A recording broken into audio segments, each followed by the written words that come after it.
할렐루야, 반갑습니다. 하나님께서 오늘 우리 가운데 특별한 은혜 주시기를 소망합니다. 자, 말씀을 가지고 하루를 살아내고 또 이번 한 주간 또 승리할 수 있는 우리의 힘과 능력이 되기를 간절히 기도합니다.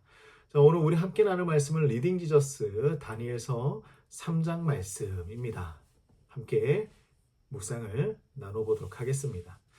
우리가 살아가고 있는 이 세상에서는요, 이 신앙의 충성이라는 부분이 시험받거나 도전받을 때가 있습니다. 왜냐하면 직장에서의 어떤 비윤리적인 요구가 있을 수도 있고요.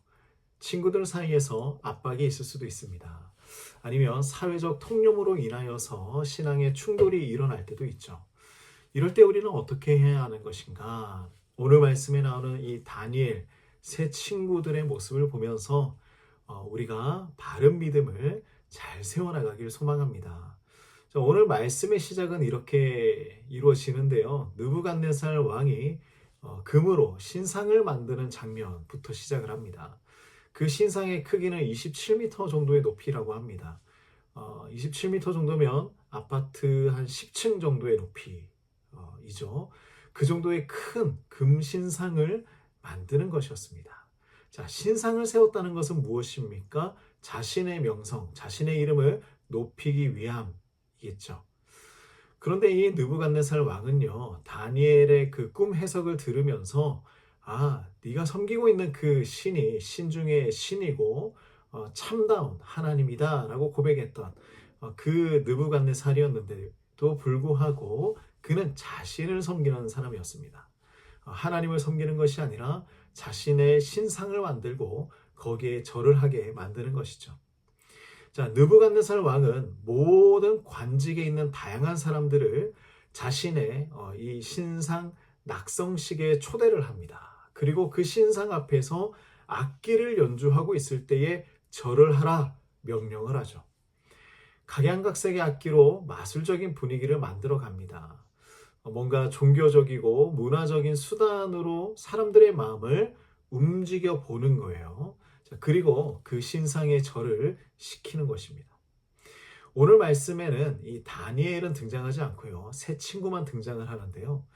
그들에게도 예외는 아니었어요. 느부갓네살은 꿈을 통해서 하나님의 메시지를 들었음에도 불구하고 무엇을 합니까? 스스로 우상을 만들고요. 다니엘의 세 친구에게도 그 우상에 절하라 라고 명령을 하고 있는 거예요. 자, 우리가 이 성경을 보면 다른 그 어떤 행위보다 가장 혹독한 벌을 받는 그러한 장면들이 항상 있는데요. 그 죄가 무엇이냐면 바로 우상 숭배였습니다. 하나님이 아닌 다른 신을 섬겼을 때 그들은 항상 벌을 받았죠. 자, 이것이 바로 하나님에 대한 무엇입니까? 불순종이고 배신이었기 때문입니다. 자, 느부갓네살은 하나님의 백성에게 우상 숭배를 강요하고 있습니다. 자, 그런데 6절 말씀을 보니 이렇게 이야기를 하고 있는 거예요. 누구든지 금신상에 절을 하지 않으면 맹렬히 불타는 풀무불에 던져 넣겠다. 태워서 죽이겠다라는 이야기죠. 그 말을 듣고 절하지 않을 사람이 있을까요? 이 풀무불은 용광로예요. 금속을 녹이는 가마솥입니다. 사람이 들어가자마자 바로 녹아서 죽게 되는 것이겠죠. 거기에 던져서 넣겠다라는 것입니다. 자, 음악 소리가 들리자 모두 금신상에 절을 하기 시작합니다. 자, 그런데 하나님의 백성으로 산다는 것은 참 쉬운 일이 아니에요. 이 갈대아 사람들이 유다 사람들을 왕에게 고발을 합니다.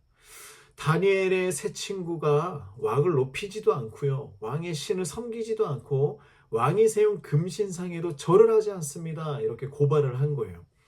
언제나 하나님의 말씀대로 세상을 살아가고자 하지만 끊임없이 방해하고 무너뜨리려는 상황들은 몰려옵니다.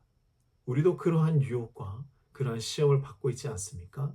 그러므로 이런 상황에서 승리하기 위해서 날마다 주님 안에서 강건하고 하나님의 전신갑주를 입어야 한다라고 말씀하고 있습니다. 자, 느부갓네살은 이 고발에 대해서 반응을 하죠.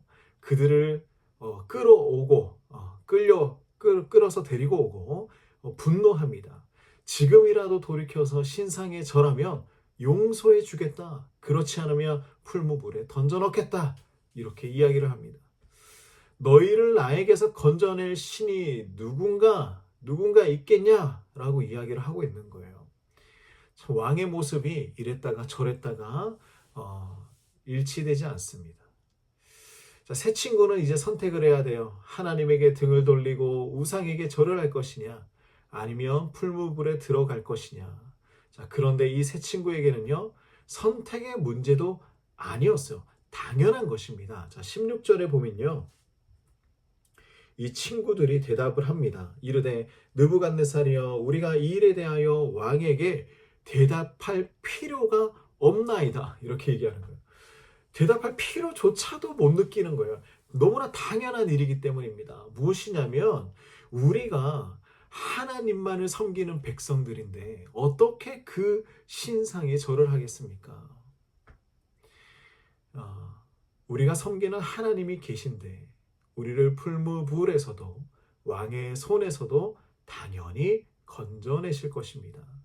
심지어 그렇게 하지 않으신다고 해도 우리는 왕의 신도 그 금신상에도 절하지 않을 것입니다. 저는 이 부분이 참 뜨거움이 있었어요. 뭐냐면 하나님께서 우리를 구원해 주시지 않는다고 할지라도 그 불 속에서 우리를 보호해 주시지 않는다고 할지라도 나는 세상과 타협하지 않겠습니다. 우상에게 절을 하지 않겠습니다. 이 새 친구의 고백이 이것이에요. 얼마나 이들이 하나님 앞에 바로 서 있는가. 자, 우리는 새 친구의 고백을 보면서 배울 수 있는 것, 하나님에 대한 명확한 태도입니다. 상황에 따라서 좌지우지 되는 것이 아니에요. 두 마음이 아닌 한 마음으로 살아가는 사람들이죠. 하나님만 섬기는 것이 당연한 사람들입니다. 그리스도인은요, 이처럼 줏대가 있어야 합니다. 줏대가 있어야 돼요.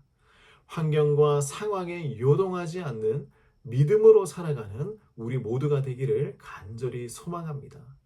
하나님께서 그렇게 하지 않으실지라도 우리는 믿음을 지켜갑시다. 하나님 아버지, 참으로 감사합니다. 오늘 말씀을 보니 너무나 어려운 상황 가운데서도 하나님을 선택하고 하나님의 그 말씀에 따라 율법에 따라 살아가는 이 다니엘의 새 친구의 모습을 보았습니다. 우리도 이 세상 가운데서 타협하며 살아가는 것이 아니라 오직 하나님이 주시는 그 말씀대로 따라서 살아가는 하나님의 백성들이 될 수 있도록 인도하여 주시옵소서. 우리가 이번 한 주도 살아가면서 얼마나 많은 유혹이 있겠습니까? 얼마나 직장에서, 가정에서 유혹이 있겠습니까? 하나님, 그때마다 우리는 하나님을 선택하는 백성들이 될 수 있도록 인도하여 주시옵소서. 예수님의 이름으로 기도드립니다. 아멘.